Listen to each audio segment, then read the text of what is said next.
They get excited about Heart Machine. They get excited about you. Yeah, let's just do it. Of course, we will do it. I'm so happy to have you because if you're working in game audio or you use Reaper or you play any indie game, you probably have come across the name Akash Thakkar. You have done a lot of things. Being freelance, you also get into the role of audio director. You did voice direction, which is its own field. You do videos, you do podcasts, you do blog posts, you're online on Instagram, on Twitter, and you have these courses, some free, some premium, to help people break into the industry. So what is that the kind of thing that drives you? I believe, for me, this is my personal thing, is a mark of success is how many teachers, in a way, in air quotes, that you can create. Like people who are able to spread the thing and able to help other people grow and help other people succeed. So that's kind of the crux of it. I don't want to turn this into a full-blown interview, but as we have, get to know each other a little bit, it's so interesting. Some people always say that, they are afraid to share the knowledge because other people could replicate it, but that's not the case at all. If you share that knowledge, this is an amazing thing and you get so much back. I want students to basically be the person who beats me for a game. Like if it's me pitching for something and someone I know or a student and they get it, I'm like, yes. Okay. Awesome. Yeah. Good. That's kind of the best feeling, the right? ideal. Kind of the student surpassing the master, so to speak. Exactly. Something like that. Exactly. Yeah. When I was at your website, I have seen the video why you do what you do. Mega Man 3 was one of the most incredible games I have ever played, still to this date. You, Akash, talk about how the music had such a profound impact on you that you just opened up the game just to listen to the music for hours. And I think back in the day when you had like 3 games and you didn't know what else to do, you played them over and over for months, as you said. But today you have such a variety. There are so many good games out there. Do you still think kind of this impact can be had? Yeah, and I think you and I have both had experiences recently and way back in the olden days where something will stick out about a certain game. Even if it's something that maybe not anyone else is talking about, there is something that you will find that you'll be like, oh, this is really cool. And you'll tell all your friends and they'll be like, what the hell are you talking about? They'll have no idea what this one little niche thing that you're talking about is. But I do think that impact can be had, but it is different, like you said, because there's so many different things to jump around and try. But I kind of see it like eating in a way, like you don't necessarily finish every meal that you eat, but they still nourish you. So it's kind of that way too. Like you're still bouncing around trying a bunch of different things and you'll still kind of influence you and you'll still kind of get that impact just in a different way because we're not 3 years old anymore and can play one game for 17 hours a day forever. Well, I hope that, we can have a little bit of an impact and inspiration for people to look out for these sound impacts. And we are here today to look at some of the clips. We have the Discord server where we have these sound challenges from time to time.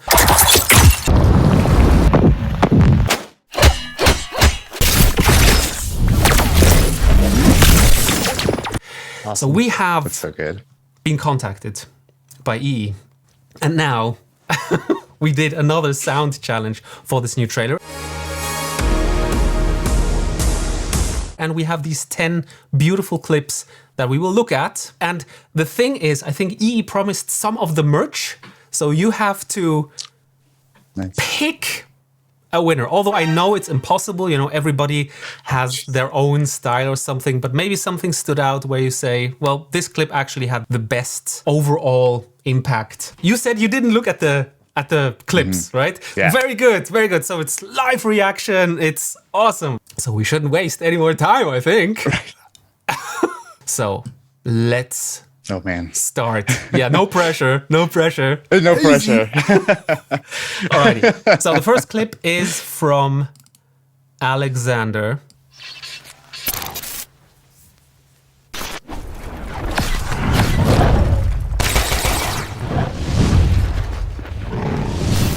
All right, and that's the clip from Very Alexander. nice.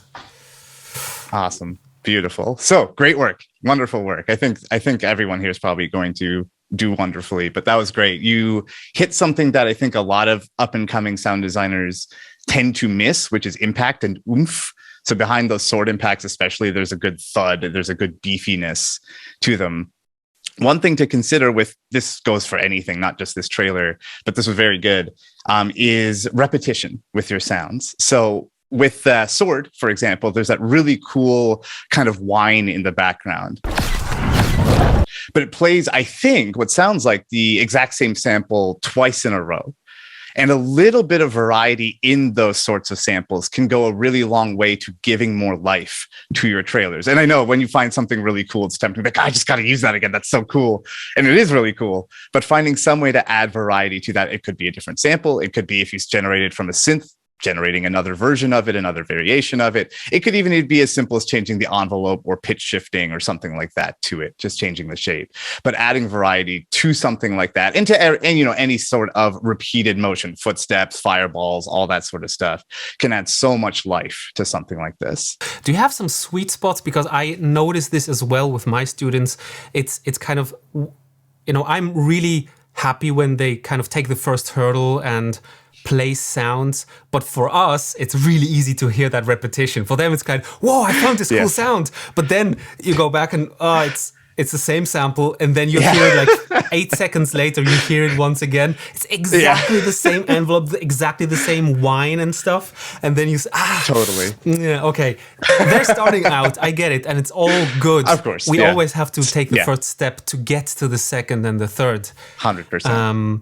But that's, do you have kind of a sweet spot? How long can you take it before your brain doesn't recognize it as the same sound? I don't have I wish I had it's 4 seconds or something. I wish there was a scientific formula. But what I like to do is I have something I call export syndrome. And I'm sure all of you have felt this before, where you make something, you export it and you listen to it, and then you see all of the things that you should have noticed when you were in the DAW. So one thing I recommend you do is take the thing, export it, turn around, don't look at the screen or turn the monitor off, and then just listen to it without any visual, anything distracting you. And then you'll notice all the little things like, oh, that's repeated, up, and you just go back. So just every time you export it, don't name it _final, because it's never going to be. That's the trap. Absolutely. All right. Awesome work, Alexander. Then we are going to Angelo. Perfect.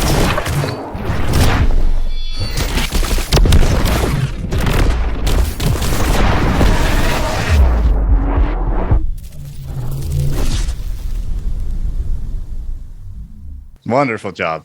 Again, oomph, power. I love it. Lots and lots of oomph and power, which again, hard to do. So you did a really, really good job of that. Excellent, excellent. Now, with you did a good job. There's variety, there's beef. Love that. So good.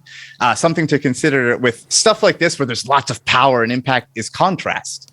So it's easy in something like this, when you have tons of cool things happening at once or back to back, that everything ends up kind of all sounding powerful. And it's so powerful that it's all kind of level. There's no real arc to this. So one thing I'd recommend for something like this, let's say it's that wolf blowing that big, line of lasers or something like that, finding a kind of climax to this and being like, okay, that's the thing I'm going to design around. That's a really, really cool spot. Yeah, exactly. That place. Maybe that's it. You choose. It's up to you. But you can decide, okay, that's the thing. That's the fireworks of this.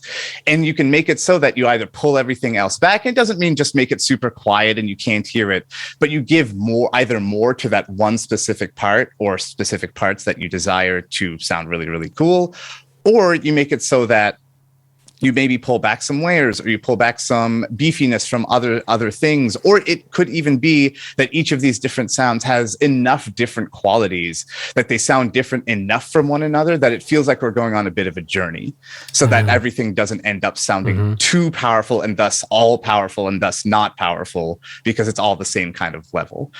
That being said, everything is very good. You did a great job with how beefy everything is, but having some sort of arc, some sort of contrast between these. It could be, for that example, that explosion could sound really shiny and bright compared to maybe this big fiery pillar, for example. There's some differences between these elements that make it so they don't all bleed together. Oh, this could be kind of the ramp up. go down with the volume here and have some riser and then blow everything out of the water when the dragon hits. So creating that contrast with the pillar, for example, that's what you're talking about, I think. Exactly. Nice. Yeah. Cool. Yeah, wonderful work. Let's listen to it one more time and then move on to next.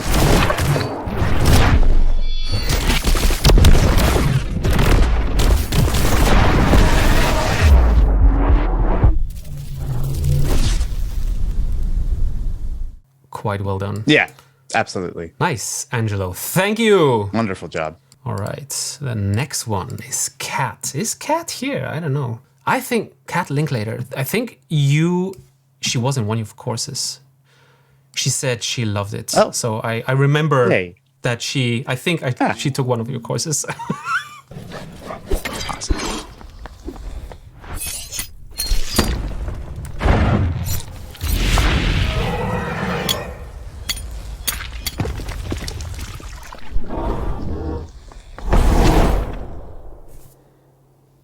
Ah, nice reverb tail at the end.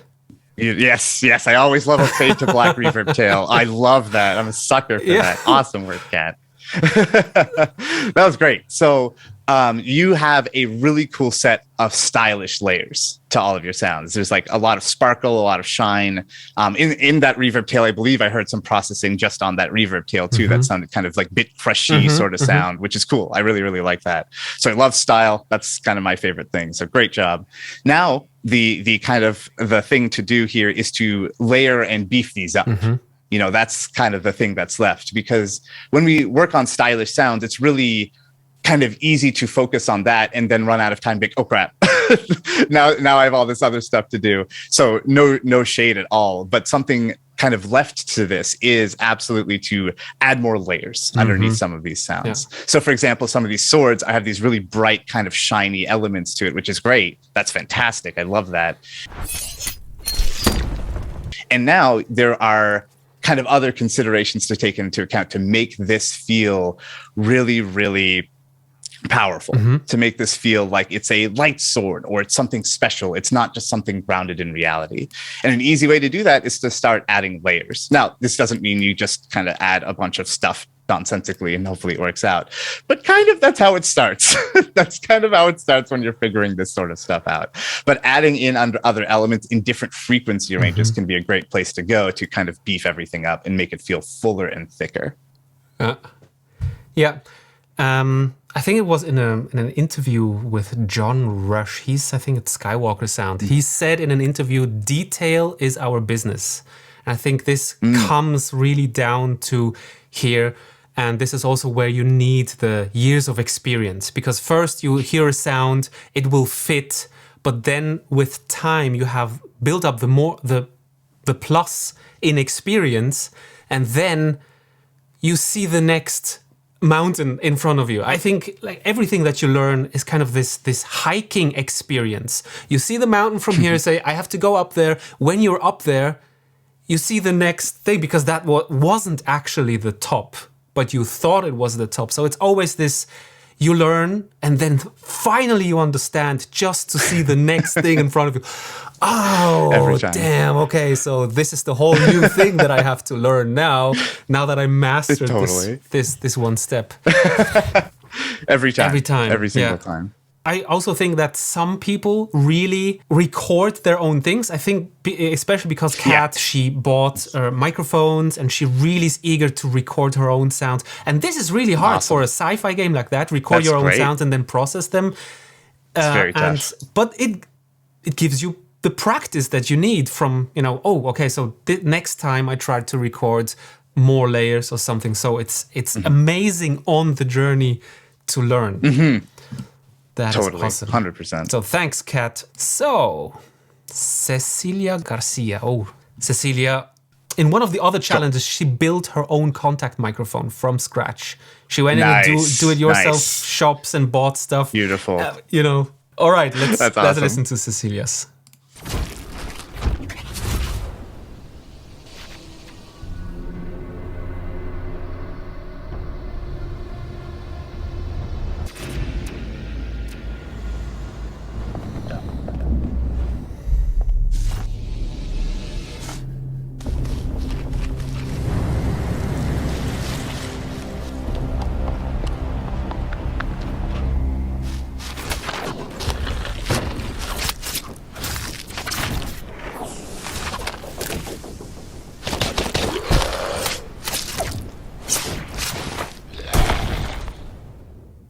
Very nice. Very, very nice. That was a 42-second clip. Yeah, that takes a while. That's Yeah. great. It takes so long to even just to line up sounds. That takes forever. It's a great job. That's wonderful. I feel like I heard some of the Contact Might stuff on one of the logos. I heard like lasery sort of. I don't know if that was, but it sounded kind of like it. But that was very cool. You did such a good job with the ambiences and that atmospheric sort of tone. A lot of people tend to go very, very literal with this sort of thing. They think, this is a forest. It has to sound just like a forest. Let's just leave it at that. You went a step further, which I like, and it works really well for stylistic things like this, where it doesn't necessarily just have to be a forest sound, for example. It could be something like you added some cool pads and some really cool kind of synthy, ominous layers, which is great. It suits the tone exactly. And in these circumstances, we can't rely on music to fill in those gaps. So you did a really good job of making the ambience kind of fit that role and tell us a story and give us the tone. So, well done. Yeah. Very, very well done. I also feel that you can go either way. If this is for a showreel clip, you tend to go over the top with beefy sounds, etc. And some of them felt really down-to-earth gameplay so that they don't overwhelm you when you play the game for hours. So it was really a stylistic choice and everything coming together really, really nice. Let's look at some of the scenes. Absolutely. Again. The calmness, the contrast. The anticipation.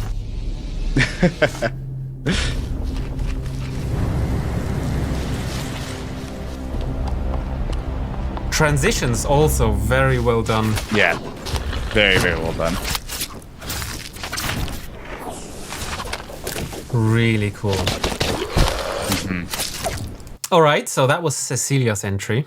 I hope you took note which one is your favorite so far. Putting you on the spot. Sorry, no. This is so tough. I know. Okay, so Gibby, let's have a look at your entry.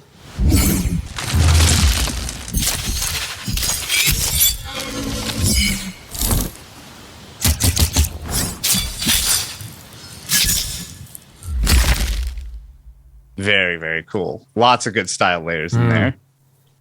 Love that anime shing as an anime person. That sort of shine that they do, and that was great. You did a really good job of that. Wonderful, wonderful job. So can we actually watch this section right here? This one? Again? Yeah, starting here, yeah.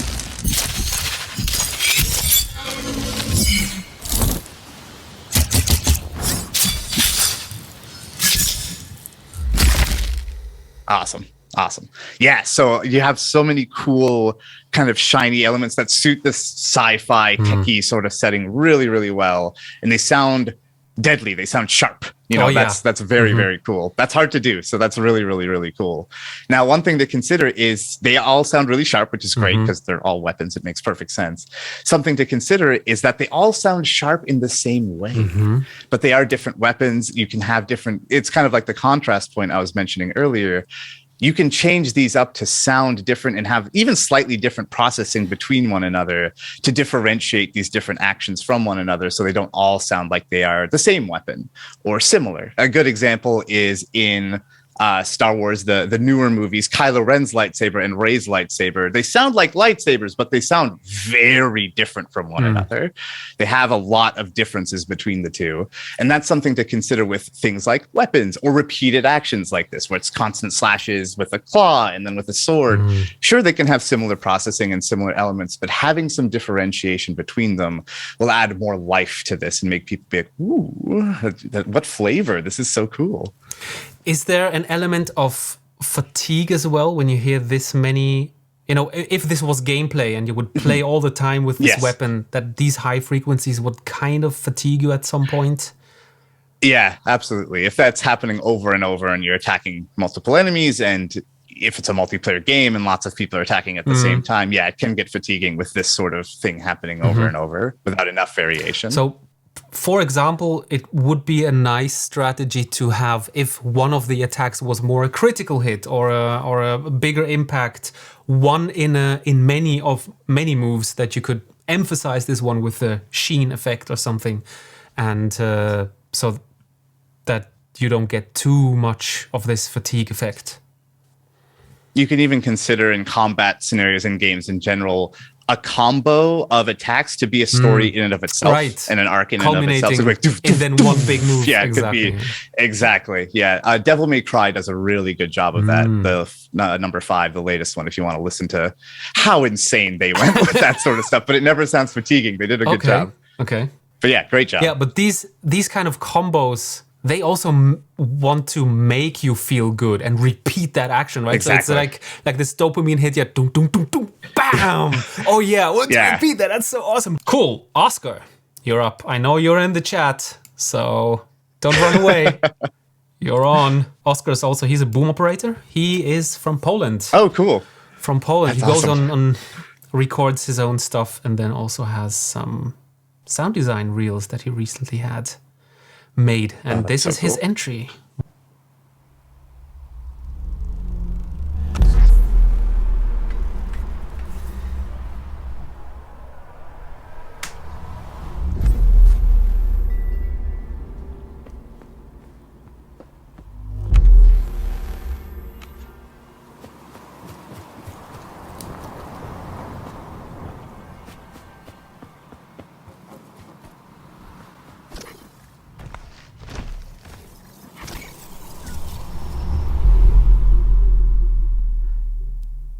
This is what I love about these clips. They are so different. When you have the same clip with multiple people, it's mind-blowing the amount of inspiration and just different viewpoints that you get. Oh. But they all sound good. They all sound good. That's the coolest part. Yeah. That was so good. That was awesome. Yeah, your ambiences were really cool. And there's one little detail that you added in there that I loved, was like wind chime sort of texture in there. Loved that. That was so cool. Having stylistic elements in ambience or pads or anything like that's always great. Like that works so well for stylistic scenes like this. It always feels so good. Now, something to consider is, and also your cinematic booms for the like the logos and all that. Very well done. Very, very good. I'm a sucker for that too. And you did the fade to black or cut to black and reverb tail, which I love. But anyway, so yeah, wonderful job on that. Now, one thing that you can do here, because you clearly did a really, really good job with the ambiences, and if you want to kind of turn that knob up even more, is you can have these ambiences denote something and kind of tell a story in and of itself, kind of like we were mentioning earlier, is almost a replacement for music in a way. And something you did is you had this kind of wind chimey sort of element around here, around this scene that we're on, and you brought it back a little bit later. Something to consider is asking yourself things like, what does this denote? Is it just cool, or is there something I can kind of tie this to story-wise? Even though you only have 38 seconds, are there little things you can do to tie the ambiences or these kind of transitions so that they denote something more than just being a cool ambience? It can give a little bit more of an arc and a little bit more of a story to these sorts of trailers, to these sorts of sounds when you don't have a lot of time to work with. Let's quickly listen to that chime again. Yeah, it's cool.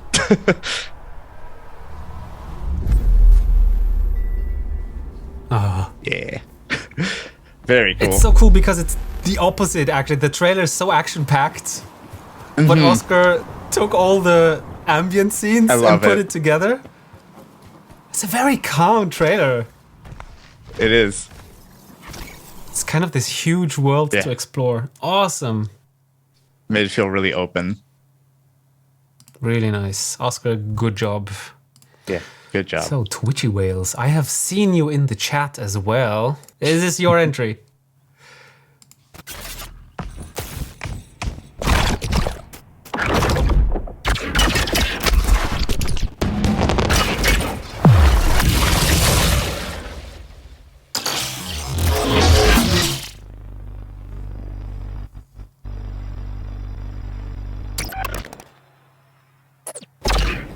Very cool.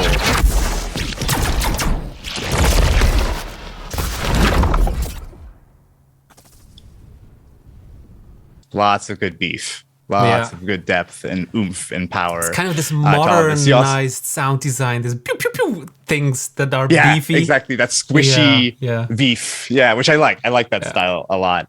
It's that like hitting cables with like mic'd up close sort of sound, which I dig.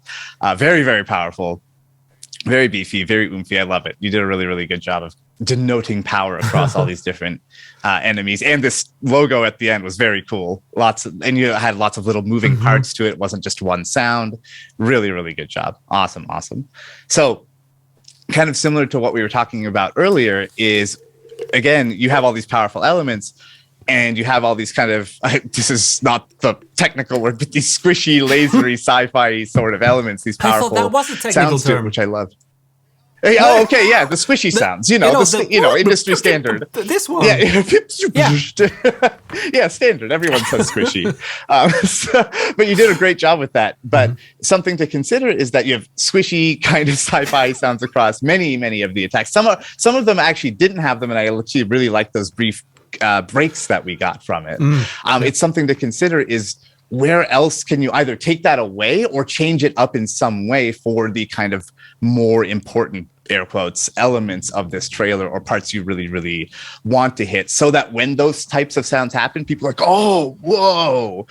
And it really, really hits them in a more powerful way. Doesn't mean get rid of them across the whole thing, but just kind of consider where they should belong and where it'll feel most powerful and what you can do to them if you want to keep those layers in to give them a little variety throughout. Let's listen to some excerpt again.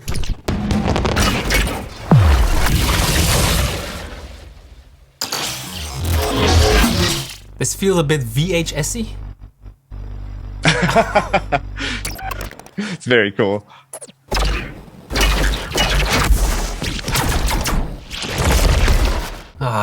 Yeah, it sounds really Very beefy and powerful. I don't know what it is about these frequencies when they. It's not like the standard synthesizer pew pew sound. It's more beefy. I don't know how to say it. Right. But it gives this oomph, I don't know. Yeah, it's amazing. Yeah. Yeah, there's like a cadence to the sound. Exactly. He just says all these technical terms of art I'm learning here. Yeah, I'm totally expecting you in your next sound design. Where's your entry? Where's your entry? You did a very good. Have you seen E's entry for last sound challenge for the first trailer? Have you seen it? Bang. Boom. Bling. Boom. No, I haven't seen it. Okay. Well, she should send it to you. I think she tweeted it at some point. It was very special. Chef's kiss. Very special. So, next one we have Val. He's from lovely France. Voila. Val, you're up. Are you here? I hope so. Let's go.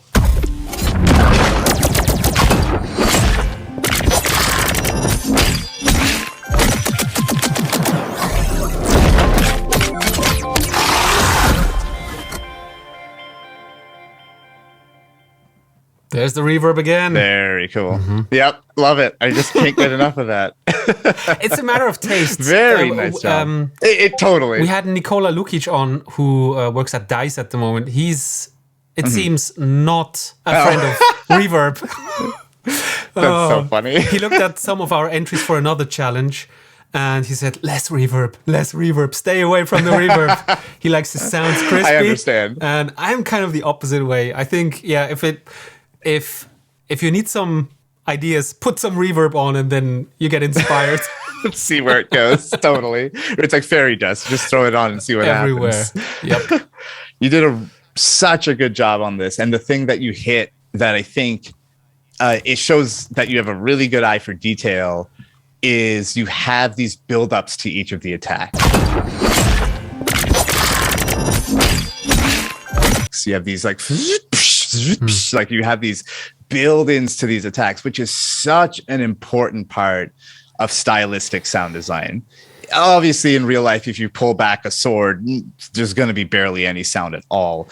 But we're all about making things sound cool and stylistic things like this. And you did such a good job of hitting that. An excellent, excellent job. And I think that's something to consider for everybody in stylistic things like this. Like even the cube coming into the air, you had to build up to these sorts of sounds. And you did a really, really, really good job of hitting those. Cool.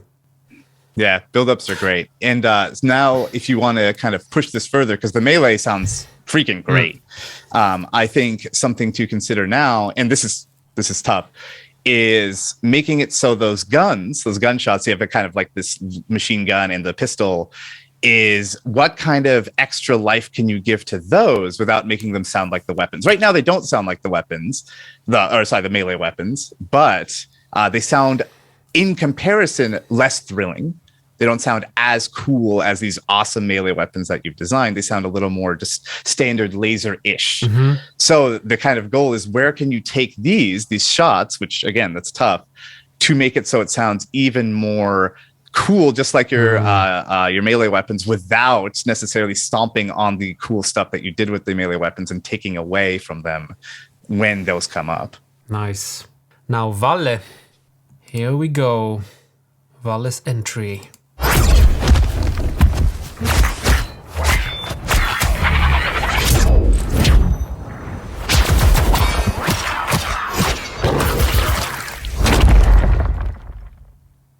Very cool. Very, very cool. You did this awesome thing with the melee. I think it's on the claws at the end, where it's like almost this vocal-ish effect of like exhaling, like this sort of really cool throaty element to it, which I really, really liked. And it's just on the tail. It wasn't the sort of thing that overpowered the main sound, but as the main part, the impact of the sound tailed away, you still had a little bit of stylistic layer ringing out, which was an excellent, excellent choice, because something you hit, this is really cool, is you added a little bit of sound to these elements that happened a little bit after the animation was over.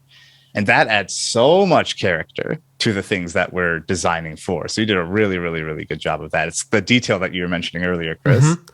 What struck me about this, especially when you hear it right after vowels, is that this goes in a more naturalistic space. So you have kind of this fusion between the natural world as it looks and his elements, and Val had more the oomphy sci-fi elements emphasized. So this is really an interesting touch.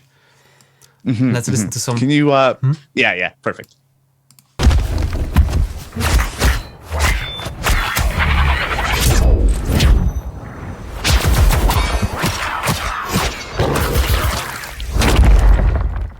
And super transitions. Yes, so a second time, one transitions. sound goes into the scene of the other, picks it up somehow. Really excellent. Nice. Yeah, very nice job. I don't know, but your scorecard must look really messy. This is going to be the hardest thing in the universe. You can take it as a homework or whatever, or you know, just have a board and guys just with red string, have all the names on a board, and then have something point to one of the names, and that's it. I mean, everyone's doing so good. It's so fun looking at these. Totally. It's so easy to pull up some critique. Oh yeah, I think this sound. It's favorite part. Alrighty, so we have come to our last entry by Vitor. Perfect. Let's have a look.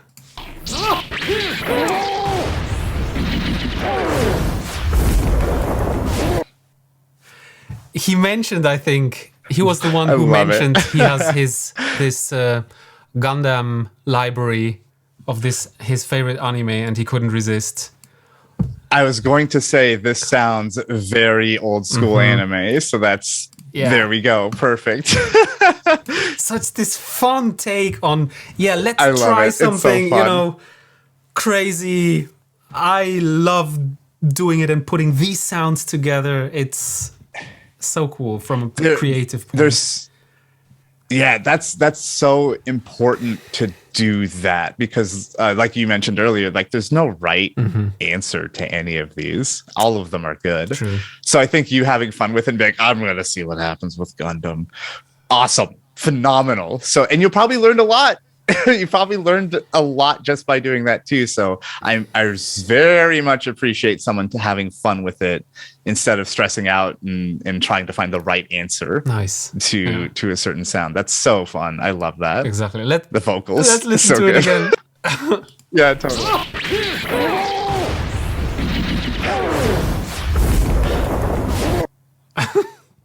That is really And Gundam nice. or old school anime has that, like, they did a lot of tape. They played a lot with tape, which is how they get that whoosh, sort of whooshiness to their sound. Oh, okay.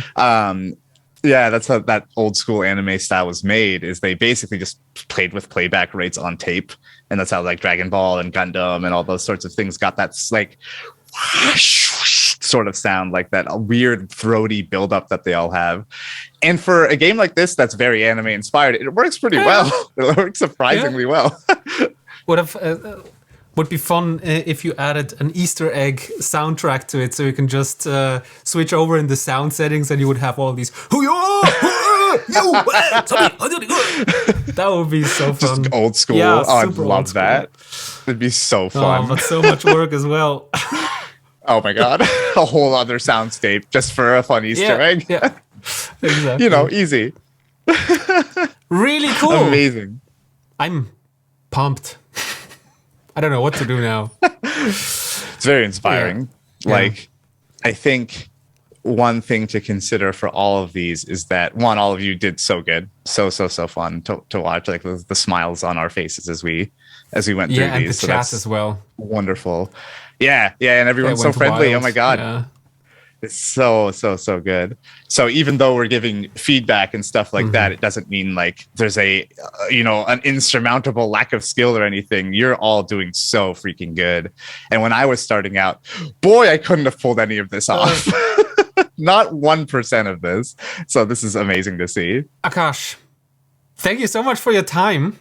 Thanks for having me. This is great. That was awesome. I interview people from time to time about their career. I would love to have you on at some point. Let's do an I'd be interview honored. and geek out about game sound and career and everything. Where can people find you online? Yeah. If you literally Google my first name on Google and just audio, I'll come right up. So I have a website, I have Instagram. Those are my two most active kind of places that I'm at, is website and Instagram. Feel free to email me. I read every single email I get. I can't always respond, but I read every single one. So yeah, please feel free to get in touch. If you have a question, get in touch. That's all good for me. And if you I think the fastest response is Instagram DMs. If you want to reach out to me there, they're all open. I read them all as well. So feel free to reach out there too. And you can go to my website to see if you want any of my courses or anything like that. Exactly. Oh, thanks, E. Thank you so much for putting this together again. Thank you. It was a lot of fun. And who I also want to give a quick thanks and shout out is, of course, the community, because without you, we wouldn't be here. I started it 2 years ago, and I really love that we have people friendly, constructive. We hang out, we talk about sound stuff, about building microphones, about how did you do that in your last challenge? I heard this sound. How did Love that. Freely, openly sharing this. Very constructive, and I just love everything about it. And this is something that gives me strength to continue. I put up a clip, a new video, and then people chime in and have a take on sound design. And when you hear them back to back, you always get inspired with, oh, this sounds totally different, but it's so cool in a different way. It's really amazing. So thank you. Thank you for being there. So that's it. Thank you very much for your time, Akash. Thanks, everyone. Bye-bye.